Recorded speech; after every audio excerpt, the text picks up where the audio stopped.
फिर से बता दें, दिल्ली में नरेंद्र और महाराष्ट्र में देवेंद्र, ये जो नारा बीजेपी के अंदर कार्यकर्ताओं में, बीजेपी के नेताओं में सुनाई दे रहा था, वो आज सच हो गया है। महाराष्ट्र में बीजेपी की विधायक दल की बैठक में देवेंद्र फडणवीस को नेता चुन लिया गया है। अब ये साफ हो गया है, देवेंद्र फडणवीस महाराष्ट्र के अगले मुख्यमंत्री होंगे और जल्दी ही वो मुख्यमंत्री पद की शपथ भी ले सकते हैं। आप जानते ही होंगे, आपको याद होगा, हाल ही में जब विधानसभा चुनाव के नतीजे आए थे, बीजेपी सबसे बड़ी पार्टी के तौर पर उभरी थी। हालांकि पूर्ण बहुमत नहीं मिला था। शिवसेना दूसरे नंबर पर आई थी, उसके बाद एनसीपी और कांग्रेस। एनसीपी ने नतीजे आते ही बाहर से समर्थन का ऐलान कर दिया था बिना शर्त, और शिवसेना ने भी अपने तेवर ढीले किए हैं। अब खबर यही मिल रही है कि बीजेपी एनसीपी के बाहर के समर्थन से सरकार बनाने जा रही है। शिवसेना सरकार में शामिल होगी या नहीं, ये नहीं पता है, लेकिन अंदर की तस्वीरें भी फिलहाल देख लीजिए। देवेंद्र फडणवीस को आज बीजेपी के विधायक दल की बैठक में जब नेता चुना गया, 122 विधायक मौजूद थे, 123 विधायक थे बीजेपी के।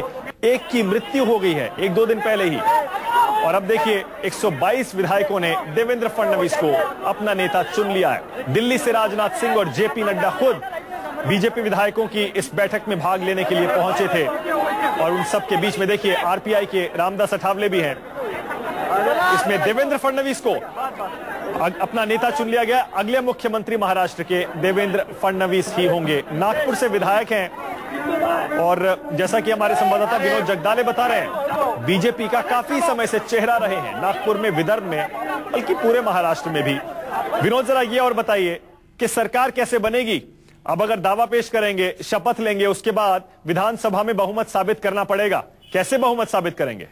देखिए, 122 विधायकों का वहां पर समर्थन भारतीय जनता पार्टी के पास है, तो 21 विधायक बीजेपी के कमल के निशान पर चुन के आए हैं। एक जो दूसरा विधायक है वो आरएसपी की मदद से चुन के आया।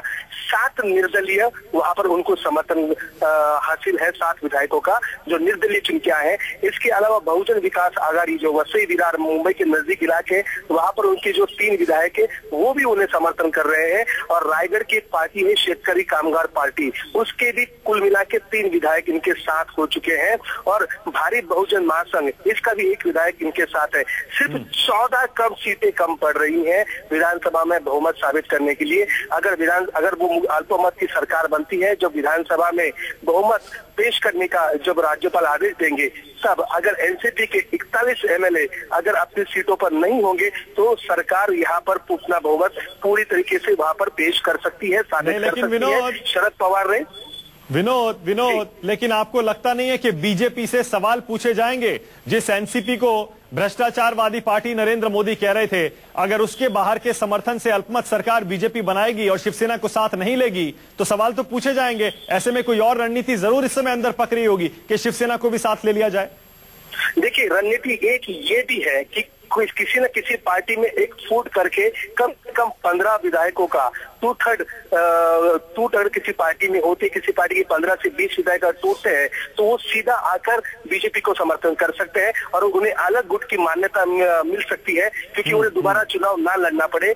ये भी एक रणनीति हो सकती है। अब किस पार्टी में टूट होगा ये तो समय ही बताएगी, लेकिन अगर एनसीपी का भी साथ बीजेपी लेती है तो सवाल तो जरूर उठेंगे। लेकिन इनका ये दावा है बीजेपी का और एनसीपी का कि महाराष्ट्र के विकास के लिए एनसीपी हमारे साथ है। तो एनसीपी खुलेआम कह रही है कि महाराष्ट्र में नई सरकार ज्यादा दिन तक चले, महाराष्ट्र का विकास और विकास के नाम पर ही हम नई पार्टी को यहाँ पर सपोर्ट देंगे।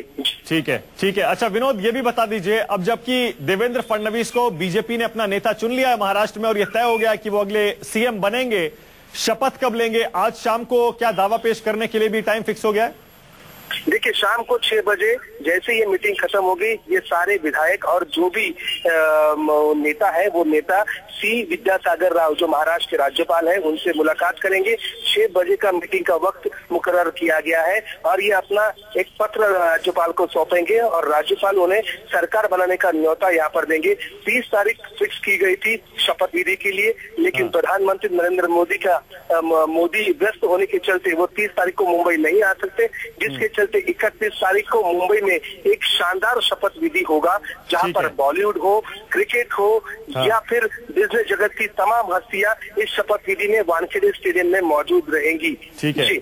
रंगारंग समारोह होगा, रंगारंग शपथ ग्रहण कार्यक्रम होगा। जाहिर है मुंबई में वानखेड़े स्टेडियम में 31 तारीख को, और हो भी क्यों ना, 15 साल बाद बीजेपी ने कांग्रेस एनसीपी की सरकार को सत्ता से बेदखल किया है, और बिना शिवसेना के अपने दम पर अगर बीजेपी सरकार बनाती है तो ये वाकई ऐतिहासिक है बीजेपी के लिए भी। देवेंद्र फडणवीस महाराष्ट्र के अगले मुख्यमंत्री बनेंगे। सिर्फ 44 साल के हैं, 21 साल की उम्र में काउंसलर बने थे, 27 साल की उम्र में मेयर बन गए थे, और फिलहाल 44 साल की उम्र में महाराष्ट्र जैसे बड़े राज्य के मुख्यमंत्री बनने जा रहे हैं देवेंद्र फडणवीस। ये नागपुर से आते हैं। तो सुना आपने, राजीव प्रताप रूडी बता रहे हैं कि किस तरह से एकनाथ खड़से ने ही देवेंद्र फडणवीस के नाम का प्रस्ताव रखा और सर्वसम्मति से बीजेपी विधायकों ने देवेंद्र फडणवीस को अपना नेता चुन लिया है। देवेंद्र फडणवीस सिर्फ 44 साल के हैं और नागपुर से एमएलए बने हैं एक बार फिर से, और अब महाराष्ट्र के मुख्यमंत्री बनने जा रहे हैं। सिर्फ 44 साल की उम्र में, 21 साल की उम्र में काउंसलर बन गए थे, 27 साल की उम्र में मेयर बन गए थे नागपुर के, और अब देखिए मेयर बनने के 17 साल बाद सिर्फ 44 साल की उम्र में एक युवा मुख्यमंत्री बनने जा रहे हैं महाराष्ट्र जैसे बड़े राज्य के। और जाहिर है इतनी बड़ी जिम्मेदारी उनके कंधों पर आने वाली है, ये खुद उन्हें इस बात का एहसास होगा। महाराष्ट्र में बीजेपी के तो प्रदेश अध्यक्ष रहे ही हैं, बीजेपी का चेहरा भी रहे हैं। ये देखिए, जान लीजिए कौन है देवेंद्र फडणवीस। सिर्फ 44 साल के हैं, जरा सोचिए इतनी कम उम्र में एक पूरे राज्य का भार संभालेंगे। कानून की पढ़ाई कर चुके हैं नागपुर से ही, और पार्टी के प्रदेश महासचिव बने थे 2010 में, और 19 साल से, जब उनकी उम्र 19 साल की थी तब से ही वो राजनीति में सक्रिय हैं।